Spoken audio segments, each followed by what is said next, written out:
इस बेसब्री को खौफ ना समझो, इस बेसब्री को खौफ ना समझो। अरे उस खौफ को भूल गए क्या?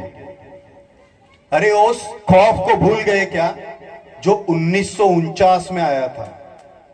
अरे उस खौफ को भूल गए क्या जो 1949 में आया था, जिसने जिसने हजारों करोड़ों अब्जों मशाले उजागर कर दी थी, जिसने हजारों लाखों करोड़ों अब्जों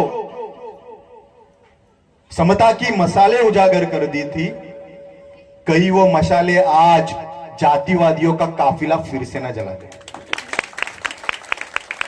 या समाजाला मताचा अधिकार कळेल ना, त्या दिवशी या समाजासारखा आणि माझ्या समाजासारखा श्रीमंत समाज कोणताच नसेल.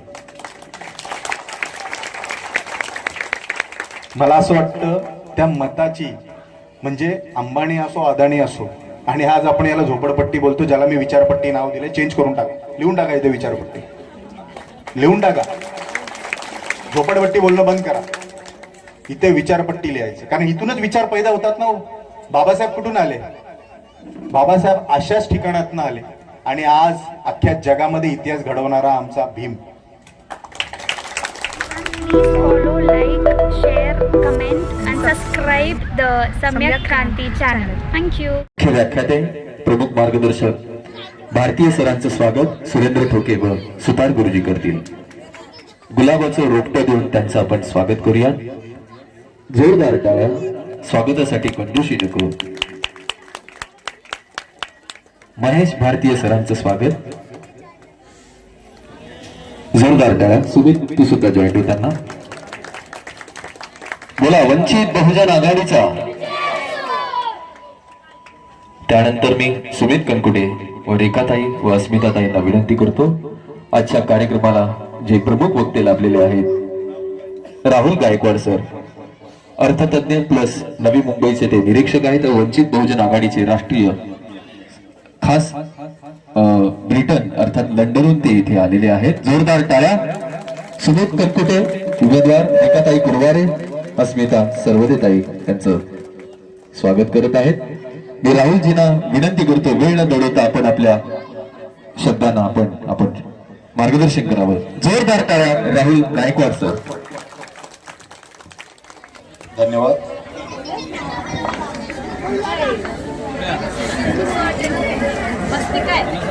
भाषण खूप टाईट झालेत आणि मी बऱ्याच वेळा एक शब्द ऐकला इथे, झोपडपट्टी. मला असं वाटतं याला झोपडपट्टी न बोलता विचारपट्टी बोललो पाहिजे. कारण अशाच एक विचारपट्टीमध्ये मी जन्मलो आणि तिथूनच पुढे आलो, आणि आज लंडन सारख्या ठिकाणी एक स्वतःचा बिझनेस हाय क्लास ठिकाणी ओपन करू शकलो. ही फक्त बाबासाहेब आंबेडकरांची किमया आहे. असो, आपण उमेदवारांचं थोडं नाव घेऊ, त्यांना प्रोत्साहन देऊ. रेखाताई आहेत, आपल्या सिनियर आहेत. खूप भाषण आवडलं मला तुमचं. बाजूला मित्रा. सुमित कनकुटेजी, प्रमिला चौधरीजी, अस्मिता सरोदेजी, सुरेंद्र ठोकेजी, या सर्वांना भरघोस मताने गॅस सिलेंडर या चिन्हावर शिक्का मारून आपल्याला या निवडणुकीमध्ये एक लँडमार्क रिझल्ट द्यायचा आहे. त्यांना प्रोत्साहन द्यायचंय.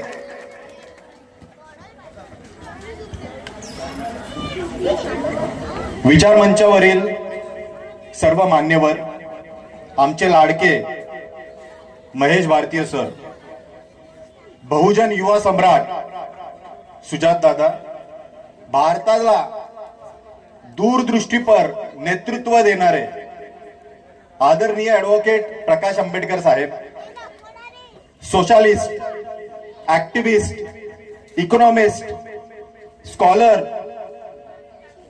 प्राचार्य, लेखक, परमपूज्य, बोधिसत्व, भारतरत्न डॉक्टर बाबासाहेब आंबेडकरांचा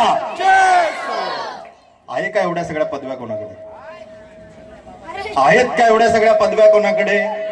एवढे सारे विशेषण कोणाकडे, मग कशाला घाबरायचं, मग कशाला घाबरायचं. आज मी तुमच्यासारख्याच अशा ठिकाणावरून आलेलो आहे. लक्ष देऊन ऐका. अभ्यासाची ताकद खूप मोठी आहे. सर्वजण काय सांगतात, बाकीच्या पार्टीज आहेत ते सांगतात की आम्ही तुम्हाला पाणी देऊ. म्हणजे मी असं म्हणेल की महाराष्ट्रातल्या भेळपुरीवाल्यांची आता मजा झाली. का बोललो असेल मी असं? महाराष्ट्रातल्या भेळपुरीवाल्यांची आता मजा झाली आहे, कारण हे लिफलेट जे वाटल्या जात आहेत हे नंतर त्यांच्याच कामी येणार आहे. पण त्यावर लिहिलेला मजकूर, त्यावर लिहिलेले विशेषण ही कधीच पूर्ण होत नाही, त्याचा कधीच वापर होत नाही, ते कधीच कन्क्लूड होत नाही. मी थोडेसे इंग्लिश शब्द मुद्दामून वापरणार आहे, कारण आपण झोपडपट्टीतले नाही, आपण विचारपट्टीतले आहोत. आणि आता सवय लावून घ्या, तुमच्यातले आमच्यातले जगभरामध्ये PhD झाले, मोठ्या मोठ्या इन्स्टिट्यूट्स, ऑक्सफर्ड, केम्ब्रिज, हार्वर्ड अशा ठिकाणी पोहोचलेत. आणि हे सगळे अशाच ठिकाणावरून आलेले आहेत मित्रांनो. या मुली ज्या बसलेल्या आहेत, ही जी लहान मुलं बसलेल्या आहेत, तसंच मी तुम्हाला सांगतोय की ज्या प्रकारे हे सांगतात की आम्ही तुम्हाला पाणी देऊ, आम्ही तुम्हाला वॉशरूम म्हणजे जे तुमचे शौचालय आहेत त्याच्या सुविधा करून देऊ, किंवा आम्ही तुम्हाला चांगले रस्ते देऊ, आम्ही वर्षानुवर्ष असं ऐकतोय. हो, जर म्हणजे मी सगळ्यांना सांगतोय, फक्त एका समाजाच्या गटाला किंवा एका समूहाला नाही सांगत आहे. मी मराठा समाज असेल, ब्राह्मण समाज असेल, SC ST, मी दलित बोलणं सोडून दिलंय, कारण बाबासाहेबांनी आपल्याला 1949 मध्ये दलितांमधून SC ST मध्ये कन्वर्ट केलेले. त्यामुळे स्वतःवर तरस खाणं बंद करा. आपण आता स्वतःला SC आणि SC कॅटेगरी मध्ये बोललं पाहिजे. सगळ्या समूहांना माझा असं सांगण्याचा उद्देश आहे की जर तुम्ही आमच्या उमेदवारांना भरघोस मतं दिली, जर आमची उमेदवार निवडून आले, तुमच्या प्रत्येक घरामध्ये जो एक युवा असेल त्याला इंटरनॅशनल मध्ये ऍडमिशन्स करून द्यायची सुविधा किंवा गायडन्स हे आमच्याकडून, माझ्याकडून केलं जाईल. कारण या भारताला शिक्षणाची गरज आहे, या महाराष्ट्राला शिक्षणाची गरज आहे, या वस्त्यांना शिक्षणाची गरज आहे. जेव्हा आपल्यातले, तुमच्यातले, आमच्यातले सुशिक्षित होतील, PhDs करतील, रिसर्च करतील, तेव्हा कुठे आपण पुढे जाऊन या वस्त्यांना बंगल्यांमध्ये कन्वर्ट करू शकतो. आणि ही शिक्षणाचा जोर हा बाबासाहेबांनी आपल्याला दाखवलेला आहे. आता आपण थोडासा पॉलिटिकल टॉपिकवर येऊ. रिसेंटली लंडन मध्ये आदित्य बिर्ला, रिअल इस्टेट माहितीच असेल, त्याचा जो CEO आहे, थोडासा माझ्याशी चांगलं रिलेशन असल्यामुळे तो मला भेटायला आला होता. काही इव्हेंट्स होते लंडन मध्ये. तो बोलला की मी फक्त तुझ्या बरोबर राहणार, 6-7 दिवस मी ते आहे, आपण थोडंसं एक्सप्लोर करू. तो माझ्या बरोबर एक बिस्टर विलेज नावाचा प्लेस आहे. युवकांनो लिहून घ्या, या सगळ्या गोष्टी खूप कामाच्या आहेत. नोट करा तुमच्या मोबाईल मध्ये. बिस्टर विलेज लंडनच्या थोडंसं 1 ते 1.5 किलोमीटर, 1.5 तासाच्या अंतरावर, नॉट किलोमीटर, 1.5 तासाच्या अंतरावर हा असा एक प्लेस आहे जिथे जगातले सगळ्यात ब्रँडेड असे इक्विपमेंट्स भेटतात. आणि ते थोडेसे स्वस्त दरामध्ये किंवा थोडेसे डिस्काउंटेड दरामध्ये भेटतात. तो म्हणाला मला शॉपिंग करायची, आपण तिथे जाऊया. परप्रांतीय आहे तो, पण त्याला मराठी माणसांचा भरपूर आदर आहे, म्हणून तो माझ्यासोबत तिथे होता. आम्ही दोघे तिथे गेलो. त्याने सिलेक्ट केलं की मी आता गुचीच्या शोरूम मध्ये जाणार. गुचीच्या शोरूम मध्ये आम्ही एंट्री करतो. विदिन अ 10 मिनिट्स तो एक कमरेचा बेल्ट विकत घेतो. त्या कमरेच्या बेल्टची प्राइस कोण गेस करू शकतं का इथे? सांगा किती? आपण किती असू शकतो? कमरेचा बेल्ट हा साधा. त्या कमरेच्या बेल्टची प्राइस होती 1 लाख रुपये. किती? कोणत्या मराठी माणसांचा विकास केलाय? कोणत्या मराठी माणसांचा विकास केलाय? Aditya Birla, JLL, Savills, Knight Frank दिसतात का? जात साईडला ठेवू, धर्म साईडला ठेवू, let's focus on the reality. किती मराठी दिसतात तुम्हाला? मराठी माणसांमध्ये ताकद नाहीये का CEO बनायची? मी बनलो ना, स्वतःची कंपनी बनवली लंडन सारख्या ठिकाणी, टॉप क्लास ठिकाणी, म्हणजे जगातलं सगळ्यात मोठं फायनान्शियल हब आहे ते, ज्याला कॅनरी वॉर्फ असं म्हणतात. अशा ठिकाणी मी पोहोचलो बाबासाहेबांमुळे. पण अशा ठिकाणी असे हे सगळे डेव्हलपर्स आहेत, इथे आपली मराठी मुलं डायरेक्टर लेवल, CEO लेवलच्या पोझिशन्सला का नाही आहेत? हा विचार आपण कधी केला का? मग कोणत्या मराठी माणसाचा विकास केला आणि कोणती मराठीची लढाई तुम्ही लढताय? समजतंय का आपल्याला की आपण ही लढाई कुठे हारतोय? मी असं म्हणत नाही की परप्रांतीय आले, त्यांनी त्यांचा धाबा टाकला, त्यांना त्या पद्धतीच्या अपॉर्च्युनिटीज निर्माण करून देणारे हेच ते भ्रष्ट नेते, हेच ते भ्रष्ट नेते. जर आज आदरणीय प्रकाश आंबेडकर साहेब इकडे असते, सत्तेत असते, तुमच्या बरोबर असते, तुम्हाला जर चांगल्या सीट्स असत्या, सर्वजण जर मागच्या विधानसभेच्या इलेक्शन मध्ये आपण चांगला रिझल्ट देऊ शकलो असतो, तर कदाचित बाळासाहेब हे बाबासाहेबांचे वंशज आहेत. त्यामुळे आपण इक्वॅलिटी, फॅटर्निटी आणि लिबर्टी या गोष्टींवर जास्त फोकस करतो. बाळासाहेब हे सर्वांना मदत करतात आणि त्यांचाच एक वारसा आम्ही इंग्लंडमध्ये चालवतो. सगळ्या समाजाच्या स्टुडंट्सला, तो कोणत्याही समाजाचा स्टुडंट असो, त्याला आम्ही मदत करतो, त्याला आम्ही आमच्या पद्धतीने हेल्प करतो. सगळ्यामध्ये त्यांचे ऍप्लिकेशन्स भरून देणे, त्यांचे रिझ्युमे बनवणे, त्यांना चांगले जॉब लावून देणे. म्हणून इक्वॅलिटी, फॅटर्निटी अँड लिबर्टी हे बाबासाहेबांनी दिलेला मंत्र हा आपल्याला पुढे घेऊन जायचा आहे. एका समाजापुरतं आपण सेंट्रलाइज व्हायचं नाहीये. बाबासाहेबांनी या पर्टिक्युलर सेगमेंटला, म्हणजे ह्या ज्या म्युनिसिपल कॉर्पोरेशन आहेत किंवा पंचायत राज आहे, याला डिसेंट्रलाइज केलेलं आणि फायनान्शियल सिस्टमला सेंट्रलाइज केलेलं आहे. RBI सारखी म्हणजे जी सेंट्रल बँकिंग सिस्टम आहे ही तुम्हाला ओपन करून दिली, सेंट्रलाइज केलं. कारण या सेंट्रलाइज सिस्टमला कोणतेही भ्रष्ट नेते आतापर्यंत तोडू शकले नाही आणि ते बाबासाहेबांनी 1923 मध्ये करून दाखवलेलं आहे. 1923 मध्ये जो बाबासाहेबांनी the problems of rupee and it's solutions and its origin हा जो त्यांनी मांडला, त्याच्यामध्ये त्यांनी या सगळ्या गोष्टींचा पूर्णपणे अभ्यास करून सडेतोड मांडणी केली. तुम्ही असं विचार करा की आता मला सगळेजण बोलत होते की आम्ही खूप संघर्ष करतो, आमच्या बरोबर संघर्ष होतो ताई, तुम्ही सांगत होते. बाबासाहेबांनी हा ग्रंथ लिहिला, जगभरामध्ये साईट झाला, पण त्याच्यानंतरच रॉयल हिल्टन यंग कमिशन हा 1926 मध्ये आला, ज्यामध्ये बाबासाहेबांना अजिबात त्या लोकांनी वॅटेज दिलं नाही, फक्त एक थोडस नाव देऊन तिथे त्यांचा थोडासा संदर्भ दाखवला गेला. म्हणजे बाबासाहेबांचा जो संघर्ष 1923 ला चालू झाला तो 1949 पर्यंत चालू होता. आपण समजून घ्या, संघर्ष आपल्या वाटेला आलेला आहे, पण या संघर्षातनच आपण वरती जाणार आहोत. कारण जो संघर्ष करतो तोच बाबासाहेबांसारखा बनू शकतो, हे लक्षात घ्या. आपण थोडस वॉटर क्वालिटीवर बोलू. जे वॉटर क्वालिटी बद्दल भरपूर मी आता मध्ये आमच्या काही कार्यकर्त्यांना क्वेश्चन्स केले गेले शिवाजी पार्कामध्ये की आम्ही लय मोठी वॉटर क्वालिटी दिली. अरे कसली वॉटर क्वालिटी? कोणती वॉटर क्वालिटी?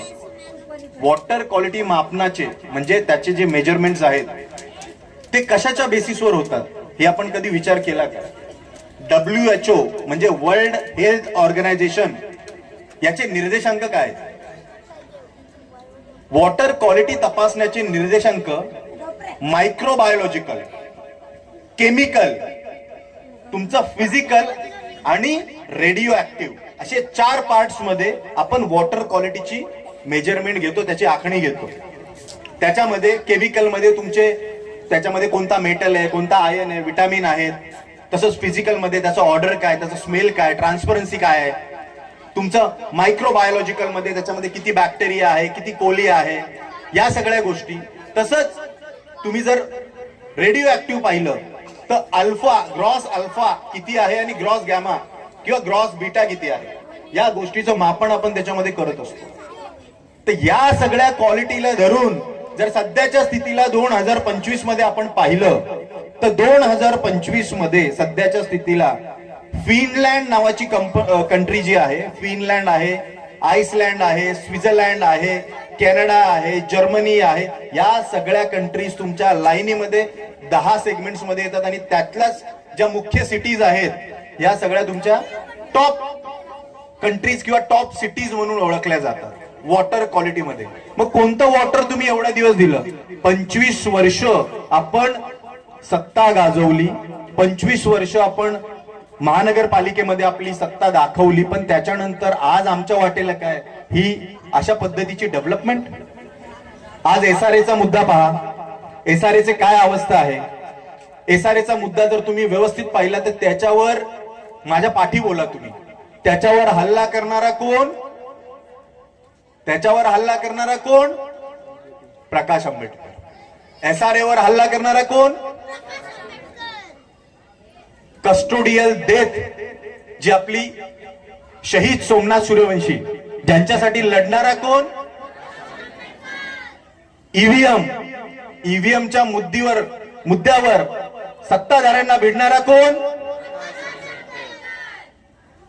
अशा सगळ्या गोष्टी जर आपण पाहतो, मग आपण आपलं वोट हे मॅन्युप्युलेट होऊ द्यायला पाहिजे का? होऊ द्यायला पाहिजे का? आपल्यासाठी लढणारा नेता आता समाजामध्ये कोण उरलाय का? समजून घ्या, भारताची जी इकॉनॉमी आहे ती 4थ्या नंबरवर दाखवतात, पण ती 4थ्या नंबरवरून आता 5व्या नंबरवर आलेली आहे. आणि तुमची इकॉनॉमी जरी 4थ्या नंबरवर असली म्हणजे 4.19 ट्रिलियनची इकॉनॉमी असं म्हणलं जातं. मला बरेच लोक बोलतात की बाळासाहेब महानगरपालिकेच्या इलेक्शन्स मध्ये इंटरनॅशनल मुद्दे का बोलतात?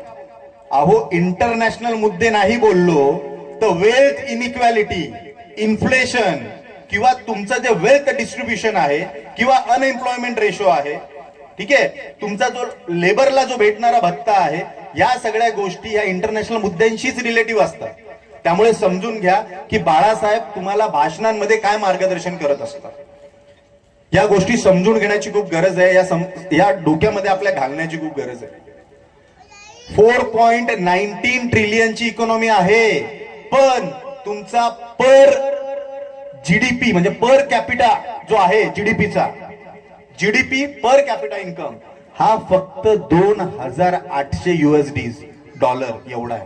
आणि याला जर तुम्ही युएस शी कम्पेअर करता तर युएस तुमचा 89,000 USD एवढा आहे. म्हणजे आपल्यातला आणि त्यांच्यातला डिफरन्स किती आहे हा तुम्ही नोटीस करा.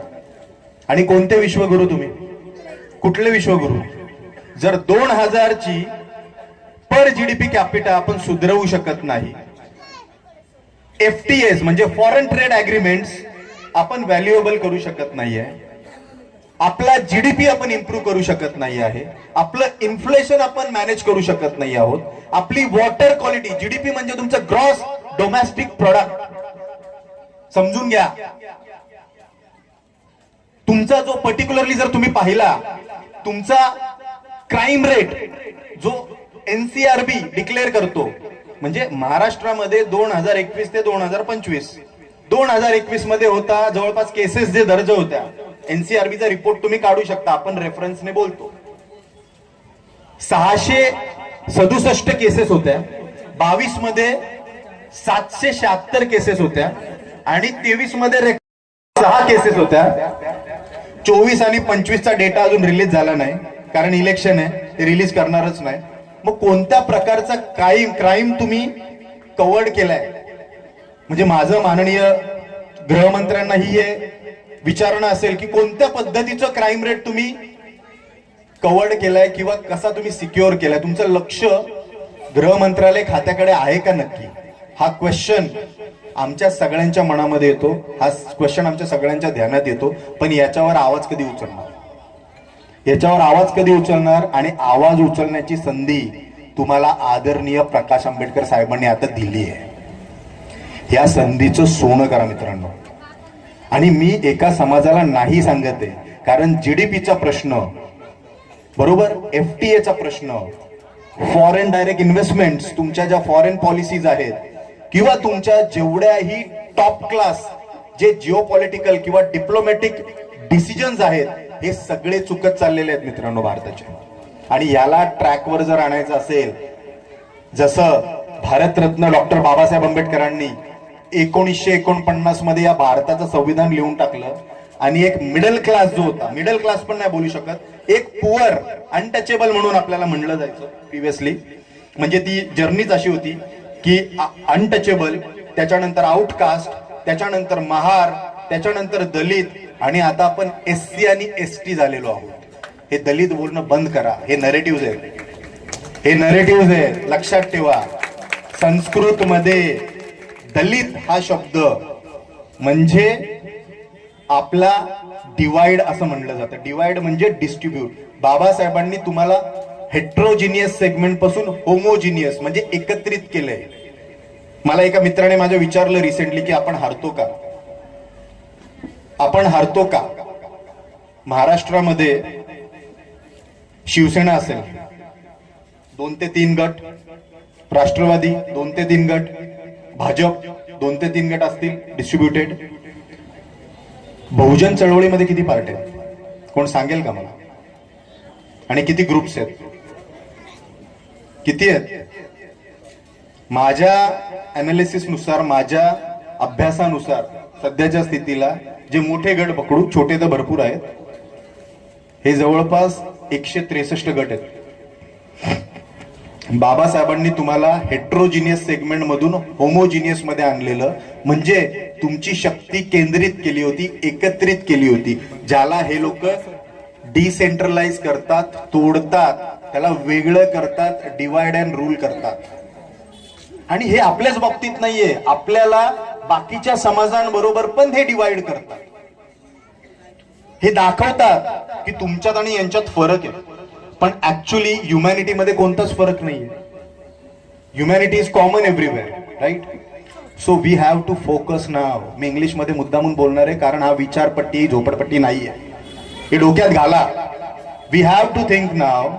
We are coming from in that background which is giving us the legacy of liberty, fraternity and equality. Dr. Babasaheb Ambedkar has given us a lot of things. It's not only to certain families or certain communities or certain religions. He have given the liberty to each and every Indian of this country. Poor, Dalit याच्यामधून, या middle class segment मधून, या poor segment मधून आपल्याला आज जर पुढे आणलं असेल बाबासाहेब आंबेडकरांनी, ते तुमच्या, जर तुम्ही त्यांची लेबर बद्दलची पॉलिसी पाहिली 1936 मध्ये, जेव्हा इंडिपेंडंट लेबर पार्टी, ही आपल्याला सर्वांनाच माहिती आहे की 1936 मध्ये बाबासाहेबांनी इंडिपेंडंट लेबर पार्टी ओपन केली. पण त्याच्या अगोदर 1928 मध्ये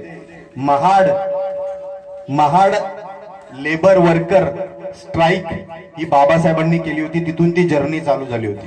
1936 मध्ये तुमची इंडिपेंडंट लेबर पार्टी, त्याच्यानंतर पुढे जाऊन व्हाईसरॉय काउन्सिल, म्हणजे जे तेव्हा इंग्रजांचं जे काउन्सिल होतं त्याच्यामध्ये बाबासाहेब त्याचे लेबर कमिटीचे मेंबर होते. तिथे त्यांनी काम केलं. त्यांनी लेबरसाठी सगळ्या पॉलिसीज डिझाईन केल्या.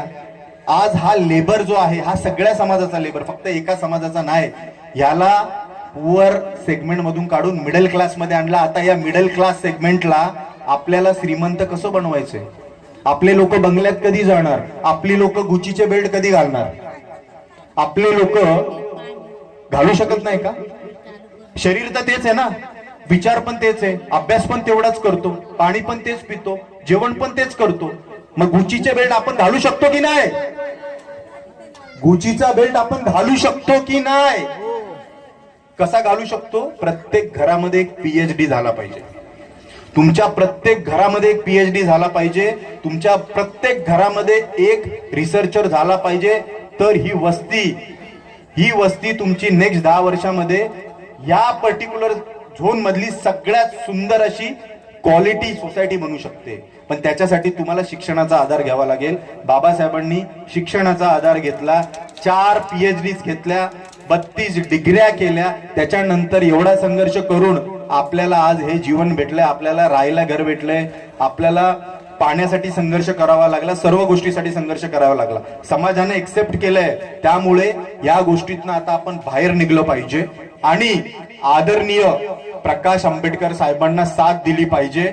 वयाच्या 73व्या वर्षी म्हणजे 70 क्रॉस होऊन बाळासाहेब असा कोणता नेता आहे सांगा ना मला, की त्याच्या घरातले त्यांच्या म्हणजे अंजली माई असतील, सुजात दादा असतील, प्रकाश आंबेडकर साहेब असतील, हे सगळेजण ग्राउंडवर लढतायत. असा कोणता नेता आहे दाखवा ना मला तुम्ही या महाराष्ट्रामध्ये.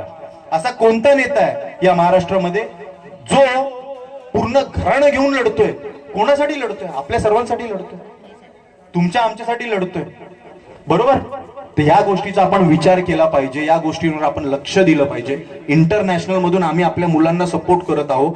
आपल्या म्हणजे इक्वॅलिटी, सगळ्या मुलांना, सर्व समाजाच्या मुलांना सपोर्ट करत आहोत. जसं मी सांगितलं की जर आमचे उमेदवार निवडून आले तर प्रत्येक घरामध्ये या वस्तीतल्या, शब्द आहे माझा आणि मी माझ्या शब्दांवर एकदम ठाम असतो, या वस्तीतल्या प्रत्येक घरामध्ये एक PhD आणि एक अब्रॉड मधला सुशिक्षित व्यक्ती असेल, ही आमची गॅरंटी आहे. सगळ्या समाजातला, मी एका समाजाला सांगत नाहीये, कारण ही बाबासाहेबांची शिकवण आहे. त्यामुळे आपण या गोष्टींवर लक्ष द्या. आणि थोडं संपवायच्या अगोदर, कारण भारती सर पण आहेत पुढे, भारती सरांचं मनोगत पण तेवढंच महत्वाचं आहे. मी असं म्हणेल की थोड्या वेळापूर्वी आपले सवंगडी म्हणजे आपले मित्र बंधू हे म्हणाले की भाई किंवा दादा लोक आणि या सगळ्या गोष्टी. तर मी एक शेर बोलू इच्छितो की इस बेसब्री को खौफ ना समझो.